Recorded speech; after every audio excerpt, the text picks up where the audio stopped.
Welcome to the Be All You Can Be MSC, the podcast dedicated to empowering Army Medical Service Corps officers and professionals like you.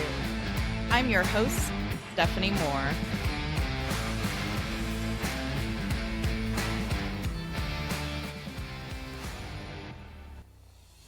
And on today's episode of the Be All You Can Be MSC podcast, we are incredibly fortunate to have a very special guest, someone I've not only had the pleasure of calling my best friend and sister in arms, but also deeply admire for her intelligence and her leadership. With a knack for solving complex problems and an inspiring approach to guiding others, she has made significant impacts in her field. Whether it's leading innovative projects, fostering teamwork, or pushing the boundaries of the knowledge, she consistently demonstrates what it means to be a leader in today's dynamic medical service corps. Get ready to be enlightened and motivated by her insights and her experience. So please join me in welcoming Major Promotable Laura Newell.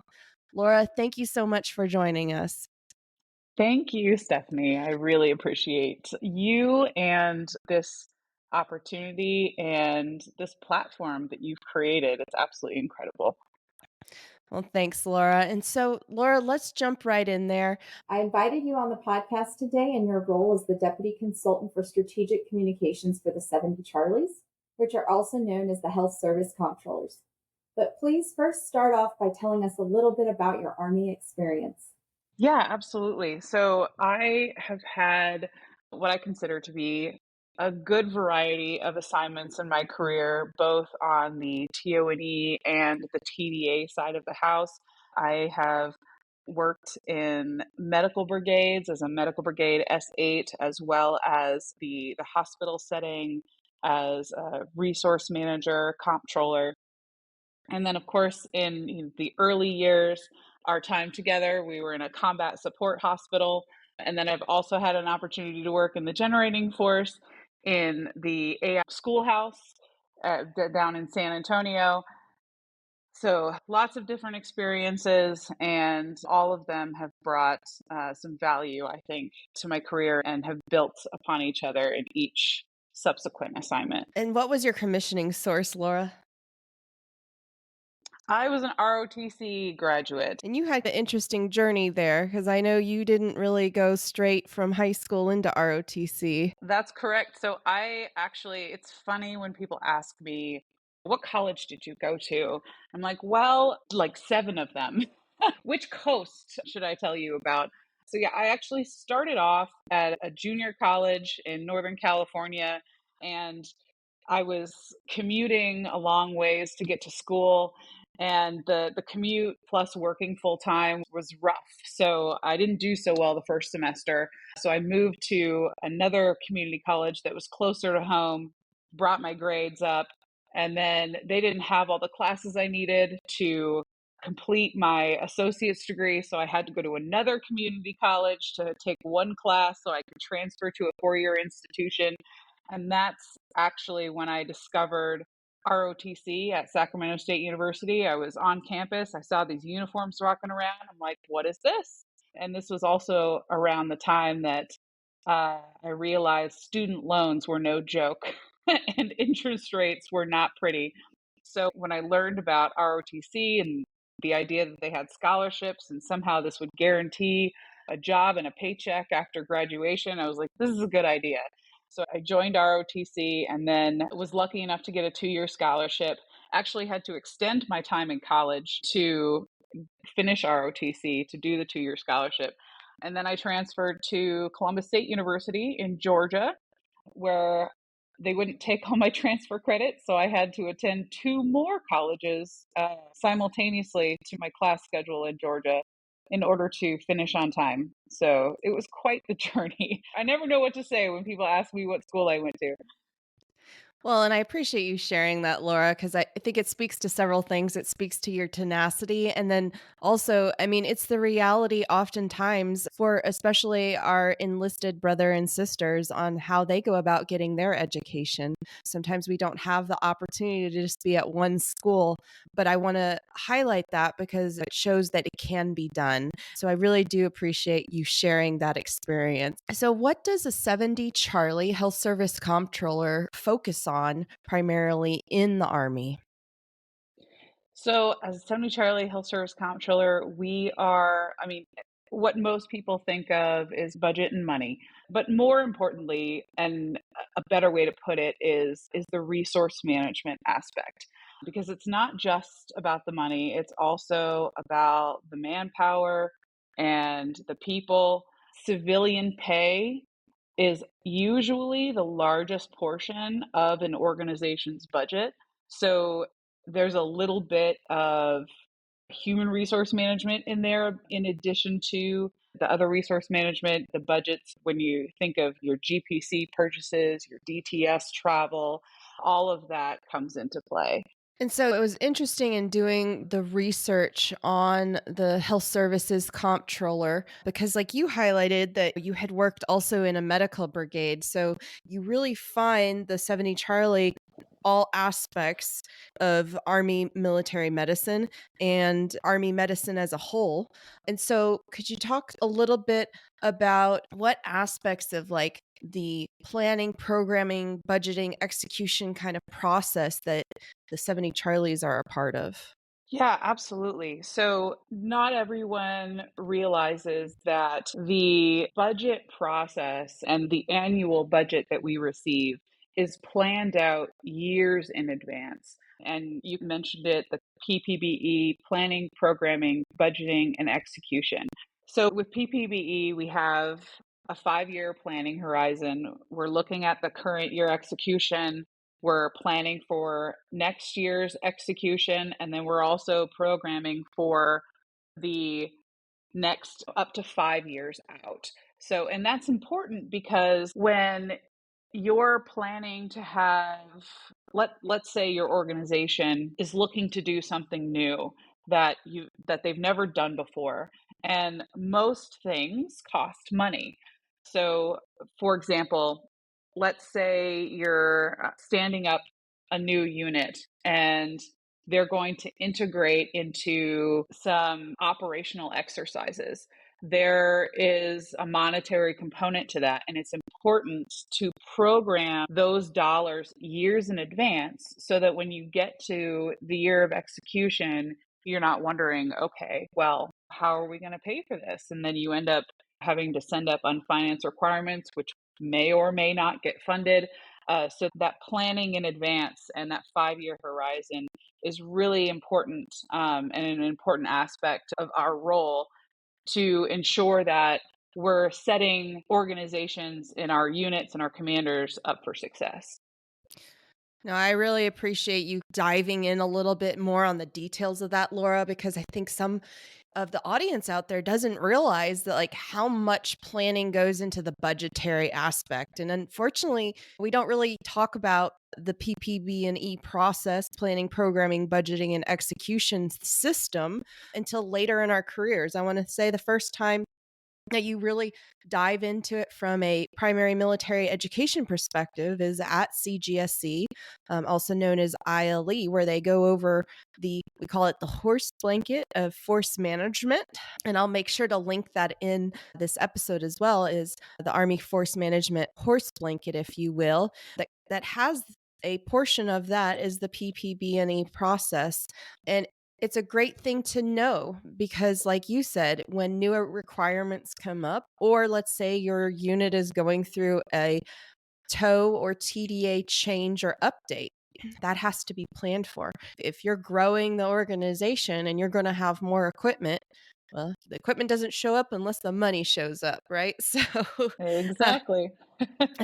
just like in the civilian world, for the Army, we also need the money. So, show me the money. So, speaking of showing me the money, why did becoming a 70 Charlie resonate with you?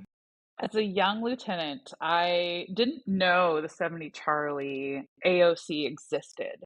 And I was working in a combat support hospital deployed at the time. And the AOCs that I saw were the hotel. I was working as a battle captain. So I was getting a good idea of what a 70 hotel does. And then we had our S1, the 70 Fox, and 70 Echoes, the patient administration. And I was looking at all the options. Each one offered a different and interesting line of work. And I actually approached the 70 Foxtrot and said, "Hey, so I'm interested in being a 70 Foxtrot. Please tell me about it." And his first question to me was, "Well, what was your degree in?" And I told him that I was an accounting major in college. And so his first reaction was, "No, no, no, you need to be a comptroller." And I tell senior 70 Foxes that now, and they're like, "What? Why would he do that?" But I think he wanted to match my skill set with something that I otherwise wouldn't have known existed. So that's how I first learned about 70 Charlies. And then I got linked up with a consultant and I started to learn about the AOC and what they do. Because we're actually a very small AOC. There's only, I want to say, ballpark 100 plus 70 Charlies in the inventory. So it's a very small, tight knit community. And we're not everywhere. You don't see us everywhere necessarily. You might only have 170 Charlie on an installation anywhere in the Army. So having a mentor who knew about this opportunity and was able to point it out to me as an option was an absolute blessing for sure. And I know exactly who you're talking about, and I'm very glad that Colonel Retired Tiedemann pointed it out to you because I think it's definitely suited you. So, speaking of that, what characteristics and or skills do you think a successful 70 Charlie needs to have? So, thank you for that question. That is a great question. And I do want to highlight for anyone listening that you don't have to have an accounting degree to be a 70 Charlie. We are not bean counters. And despite what some people might think, it's not always about just counting the money. It's the resource management aspect that I mentioned to you earlier. So, being able to have a strategic view of how the resources affect the mission, the day to day mission of an organization, that's really the skill set of a 70 Charlie. We are mission enablers, and our tool for enabling that mission is the budget, but also being able to see how all the pieces fit together in order to support the mission. Yeah, and I'm going to piggyback on that a little bit if you don't mind. So, it's for being advisors to the commander on those financial matters, it offers the commander the ability to have flexibility, take advantage of things like productivity, fill deficiencies. And I will tell you from my experience in medical contracting and acquisitions, there is a huge resource there that you can only use if you have that fiscal visibility, right? Because if you need to expand your manpower resources very quickly and from a very effective economical utilization, you don't have the time to make an organizational change that takes years, but you have a mission set that requires additional manpower, you can very quickly put some of that funding towards contracting, whether it's supplies or services from a non-personal or personal services perspective to get more people to do the work or more resources, whether it be supplies. So I really appreciate you highlighting that because you bring a more dynamic options to the commanders out there having that level of visibility. Yeah, absolutely. So, I mean, money is always going to be a scarce resource. We never have enough of it to do everything we want to do. So, as the resource manager, as the 70 Charlie, it's my responsibility to provide the commander options. This is how, and to help demonstrate the most efficient and effective use of those resources. In the end, it's commander's decision for sure, but making sure he had the information to make those decisions, whatever that might be. Absolutely. And I recently heard the director of the Defense Health Agency speak specifically to this. And that was, we have a pie, and that pie is so big, right? And you have to figure out how you're going to slice it. And I'm definitely rolling that up into my own quote, if you will. So please don't quote me as this is exactly what the director said. That speaks to what you're getting after there, Laura. So thank you. So I would be curious then, how does the 70 Charlie role tie into like critical staff processes such as the military decision making and medical operations planning? Oh, yeah. So, and I think I mentioned it earlier, but our role, we are mission enablers. That budgeting aspect, that planning aspect, we have to be in the room with the planners to ensure that we can enable the operations that they're planning. And we're part of that mission analysis process. Like, okay, this is what we want to do. How much is it going to cost? And let's make sure we have the resources to put towards this so that it can be successful. So that's the role that we play.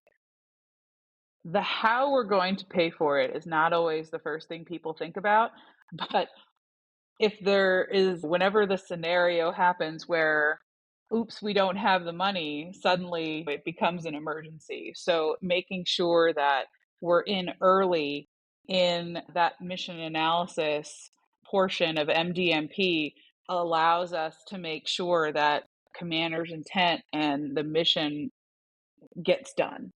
Yeah, and I think that's also why you really start seeing the 70 Charlie. You see them as a primary staff member on the medical brigades, especially because the medical brigades, oftentimes in a deployed setting, will have other medical units assigned to them and offer that level of support. And like we're talking about that staff MDMP process, and they're there on the ground to give that analysis and to weigh in on any of the con ops that are being developed. And then you'll also see them at the MedCom staff, and then also even at the MedCom deployed support.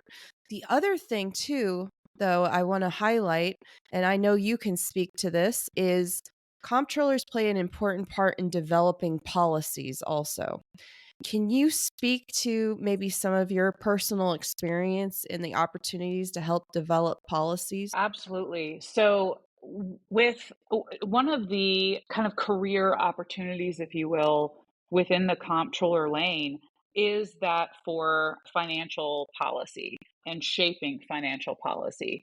So, one of our LTHET programs is for a Master's of Health Administration, and the utilization tour for that program takes us into opportunities to work in CACO, which is the Congressional Actions Contact Office at OTSG. And in that role, you're essentially working as a liaison between the Office of the Surgeon General and the SAFMBUL or programs offices with OCLL and the Pentagon who are liaisoning directly with Congress. And in that role, we work to shape the narrative, if you will, for Congress so that they can understand and appreciate Army priorities and Army medicine priorities. And by providing that information to Congress, that helps shape the NDAA as well as the appropriations process so that we can ensure we're resourcing the programs and the mission sets that we need. That sounds incredibly interesting. And until I will admit, until you actually went through that program, I remember as a captain, I didn't even know that had existed until you had, gotten involved with that program. And I just remember thinking, wow, that is so cool. I wish someone would have told me about it. So I appreciate you sharing that insight. And so, as we talk about opportunities here, I would love to expand this. What other unique 70 Charlie opportunities are there both assignments, but also then the long-term health education part? Sure. So I'll start with assignments. We really have, I think, a good mix and variety of assignment opportunities. Not only can you go to the TO&E side and the medical brigades as an S8, but we also have many positions in the AHA military health system where we're hospital comptrollers. We also work at the DHA headquarters, managing the resources at that higher level. And then the medical readiness commands, where I'm at now, as well as opportunities to work on MedCom staff. Another one I'll highlight, where I mentioned earlier, we also have the positions in CAECO, as well as liaison positions in the Secretary of the Army for Financial Management and Budget Liaison Staff Bowl office. And that's where our folks are liaisoning directly with Congress and Army senior leaders to shape the appropriations process. That sounds incredibly fascinating, just the levels and all the different areas that comptrollers are, and you don't know that those 70 Charlies are there unless you look for them. But what a great impact that this AOC is having, especially at that strategic level. So thank you so much for sharing that. So shifting gears to the long-term health education, because one of the things that I know has stood out to me for the 70 Charlie AOC is just the amount of educational opportunities that are very unique for the 70 Charlies. Absolutely. We do seem to have a lot of LTHET position opportunities. And so some of those, we have your Syracuse Comptroller course. This is the same degree producing program that our finance officer counterparts go through at Syracuse University. And then we have slots within the Baylor program, RB Baylor, where you can do a dual MHA and MBA program. And then we also have some school of choice options for the Masters of Public Administration that I mentioned earlier, as well as an opportunity for a PhD. Where we have a few slots for instructors to teach at the Baylor program. All I know is when you said Harvard, I was like, Harvard. I remember hearing that the first time, and it was the first time that I realized that there are various opportunities to include even Army War College that you have the potential to get to selected to go to Harvard. So I appreciate you highlighting that opportunity. Now, I'm guessing that you probably won't be the best candidate if you get a waiver for your GRE or your GMAT for those types of schools. I'm guessing that's one of those try to do your absolute best that you can. And I would love to peel that back because I know we say almost everything today is waiverable, right? But you still have to be competitive to get into those schools. Absolutely. It's important to know. And that's why that program in particular that feeds to Harvard, it's not a guaranteed slot. You're not guaranteed to be accepted to Harvard. You have to still put in the work. You have to get the GRE score. You have to make sure your writing samples that you're sending in on the application are up to par. But that's also when you apply to LTHET, that's why we have certain, GRE score cutoffs. And it's to ensure that you're competitive for the programs offered within that program. So, and that's also why Harvard's not the only option. It's it's also a school of choice program, but the opportunity is there. Several of my peers who have done the Harvard program, really smart individuals, and it's a fantastic opportunity. But really, all of the programs are a wonderful opportunity as well. I know I really enjoyed my time at George Washington University right there in DC. You actually interviewed not too long ago the congressional fellows. So the comptrollers that go through that program at George Washington do the same program as the congressional fellows that are working on the Hill. And that was, for me, a phenomenal opportunity to work with my OCLL peers, and I got a lot of good information from their perspective and due to the course schedule, I was actually able to get permission from OCLL to, in a volunteer capacity, work on a congressional staff myself. I wasn't able to touch defense programs during that time period in LTHET because I was not a part of the OCLL program. Wish I'd known about it beforehand. I probably would have tried for that one. But still, I got that experience of being able to work on the Hill through that program at George Washington University, which was a phenomenal experience for me and really brought out a passion that I have for health policy that I didn't know was there before I applied for the program. So lots of opportunity and lots of a variety to really match the desires and the goals of our 70 Charlie population. I appreciate you sharing that. And the other thing too, I think was interesting to me because I've had an opportunity to meet several 70 Charlies who've gone through the Syracuse program. So it's not just you go to school for 1 year and then we send you alone and afraid and you're in charge of all the finances, but you actually get to do is it a 1 year kind of internship rotation at a medical treatment facility? So we do, that is actually the major requirement for becoming a 70 Charlie is doing this internship. We also have opportunities for folks to do direct starts, and that's where they already have a degree, likely either an MHA or business focused degree from an accredited program, and they can get picked up in LTHET to go directly to a 70 Charlie internship.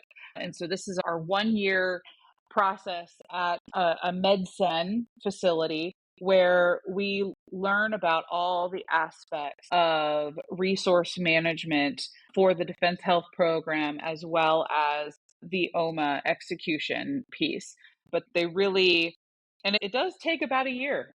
You could talk to any 70 Charlie intern and previous intern, current 70 Charlie, and they'll tell you that internship year is really drinking from a fire hose. And it takes roughly 9 to 10 months to really get to the point where suddenly it all clicks. It all makes sense. All the pieces come together, and you can see that strategic picture that I mentioned earlier.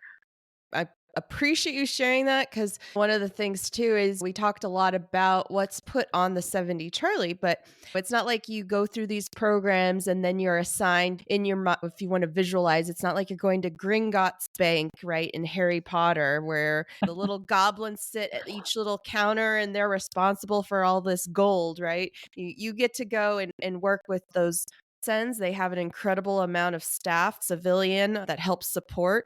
I know where you're at currently also you have civilian staff that help do the finance accounting functions and also the management and the analysis that goes into that financial data and management. And so I want to make sure people are like, "Oh, I'm not good with math." Well, you don't have to necessarily be good with math to take advantage of becoming a 70 Charlie.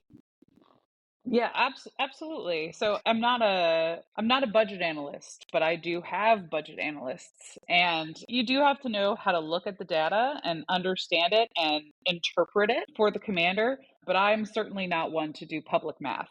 So so if you're not a math person or a public math person, you don't have to be a 70 Charlie.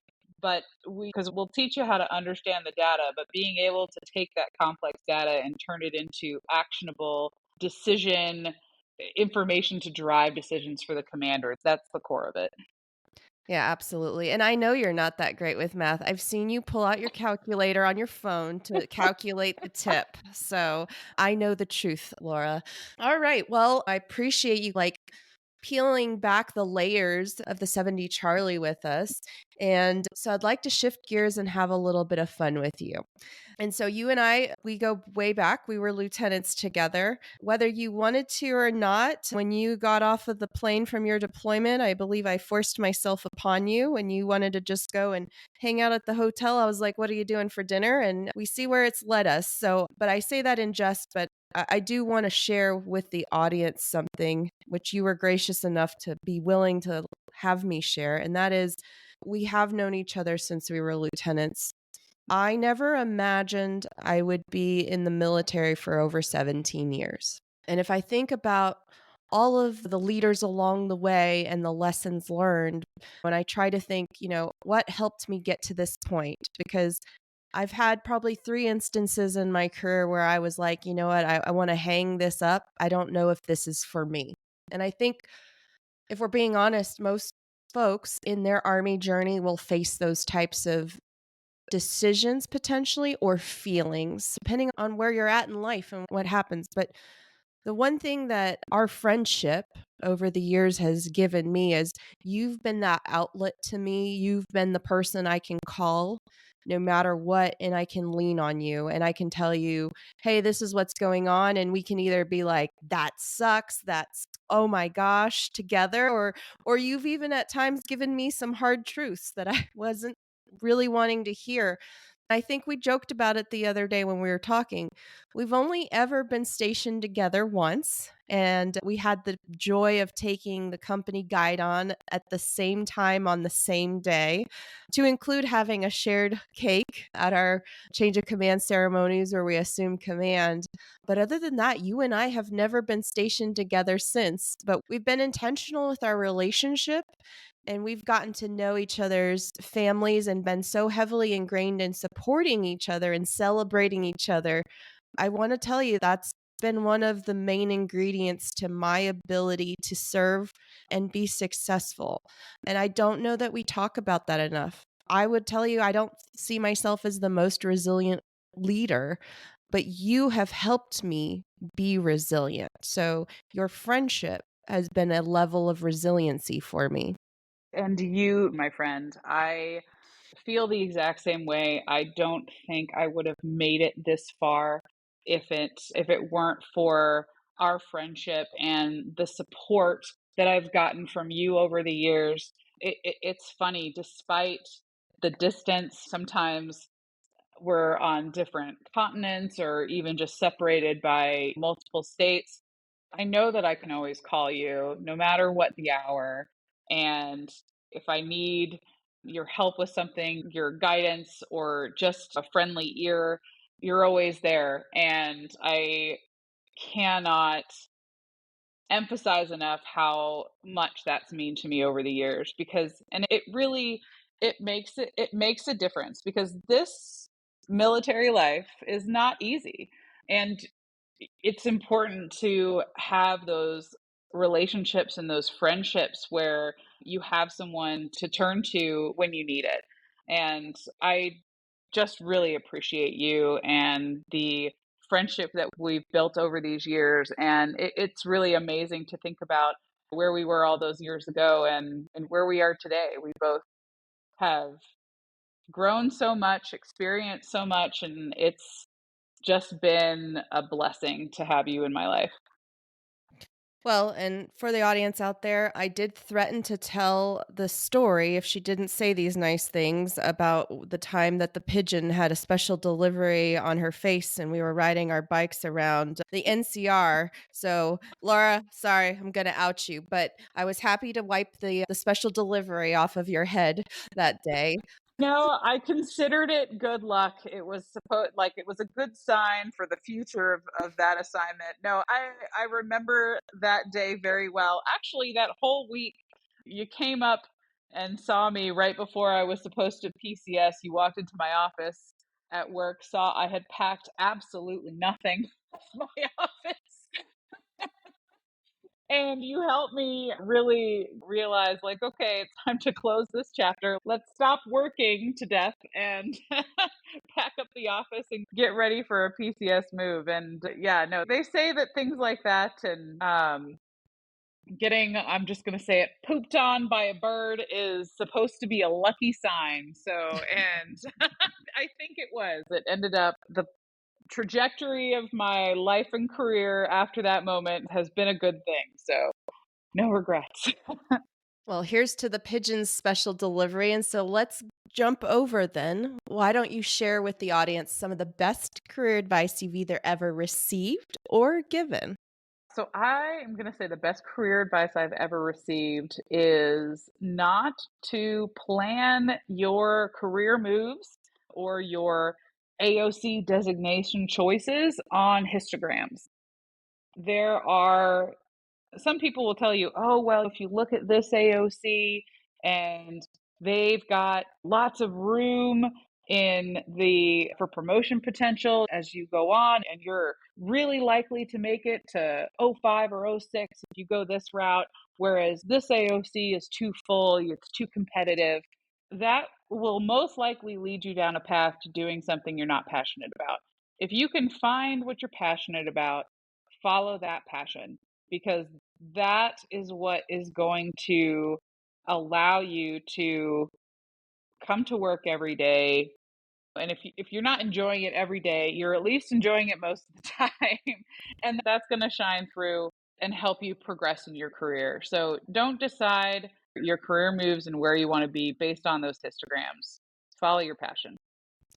That's great career advice. And for the audience out there, so the histograms, if you haven't seen them yet, they are in layman's terms, they are a graphic depiction of the objective force management. So the next 5 years projected out for each AOC, and it has a bar chart. And what it does ultimately is it allows APPD, which is the AMEDD Personnel Proponency Directorate, to give insight to Human Resources Command on, hey, this is the strength of each AOC.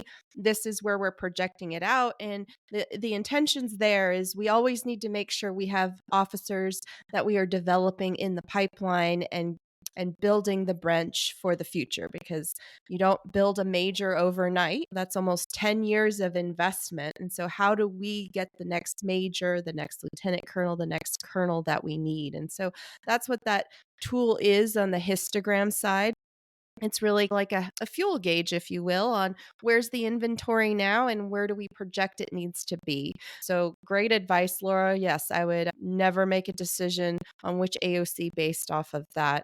And following that passion is, I think, what we've both done. And I think it's lent itself to us having some fun in our Army journey, right? You want to like what you get to do. So for our last and final question, tell us a fun fact about you. And if you don't have one, feel free to just share your favorite ice cream. I struggled with this one a bit.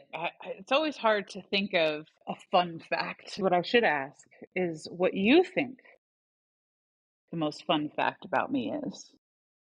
Oh, I have a couple, Laura. If you really want to open that door, I am happy to oblige you, because I'll tell you the first fun fact about you, Laura, in my opinion, make one of the best mac and cheeses, okay? And I still have the recipe from when we were lieutenants together.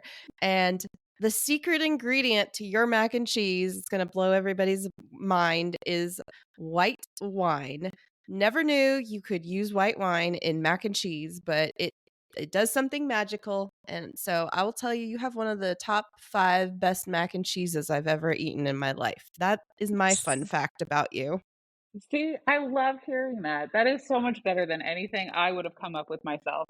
I do agree that wine makes everything better. I grew up in the wine country, so it's not that I've been drinking it forever, but it's been a part of my life growing up in the wine industry. I was surrounded by it. So, yes, if you haven't tried wine in your macaroni and cheese, I highly recommend it. And I think the other fun fact about you is Laura will make you brave and make you bold. So I will warn you, if you ever work for her, okay? I am deathly afraid of heights. And when I helped Laura PCS from West Point, which is gorgeous, beautiful, if you ever get an opportunity to go there and even visit, it's worth going. But as we're driving up this incredibly large mountain on this narrow road, she pulls over randomly and says, "Get out and climb over the metal that essentially protects you from falling to your death." And I'm like, I am not getting out of this car. And she's like, "We have to get a picture with the view of West Point in the river." And I'm shaking my head no. And she comes around the car and she opens the door, and she did not take no for an answer. So I think I pretty much clutched your uniform because I was terrified in getting the picture I was going to somehow like fall to my death, even though I think we were like 20 feet from where the edge was. So You have the ability to make someone brave whether they want to be or not. So I would tell you that's another fun fact I feel like I know about you. So, Laura, thank you again for coming on and sharing your experience as a 70 Charlie and a medical service corps officer. It's been a pleasure, and there's no one else out there that I would be awake at 1 a.m. in the morning to have a conversation about the Army with. You are truly the one person that I am willing to do the 1 a.m. for. But no, joking, I would do it for anyone. Thank you for your time, and I hope you have a great weekend. Thank you for joining us. Don't miss the next episode of the Be All You Can Be MSC podcast. Subscribe now and join our vibrant community of ambitious professionals who are taking their careers to the next level. The opinions shared on this podcast are the personal opinions of the guests and the hosts. They do not reflect the official position of the Medical Service Corps, the Department of Defense, or the U.S. government.